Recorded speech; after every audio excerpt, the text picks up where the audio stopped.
अगर आप हाईवे पर टोल टैक्स देने से परेशान हैं तो आपके लिए एक बड़ी खबर है। सरकार अब टोल टैक्स की नई नीति लागू करने जा रही है, जिसके तहत अब आपको फिक्स्ड प्राइस देने की ज़रूरत नहीं है। अब आप टोल टैक्स पर किलोमीटर के हिसाब से दे सकेंगे। जो लोग टोल टैक्स से परेशान हैं और हाईवे पर टोल टैक्स देने से परहेज करते हैं, उनके लिए बड़ी खबर आई है, क्योंकि सरकार अब टोल टैक्स को लेकर नई पॉलिसी बनाने की तैयारी कर रही है।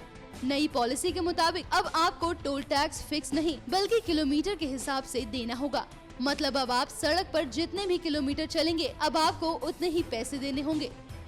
जबकि अभी तक आपको टोल टैक्स पर फिक्स रुपए देने होते थे, लेकिन अब आपको टोल टैक्स अपने सफर के हिसाब से ही देना होगा।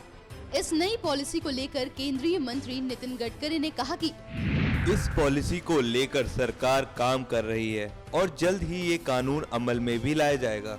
आपको बता दें कि अभी फिलहाल टोल टैक्स पर आपको 1 किलोमीटर के लिए 5 रुपए देने होते हैं, लेकिन अब नई पॉलिसी के तहत नए रेट पर विचार किया जा रहा है, जिसके बाद अब आप जितने किलोमीटर चलेंगे, अब आपको उतने ही पैसे देने होंगे। न्यूज़ एक्सप्रेस की रिपोर्ट।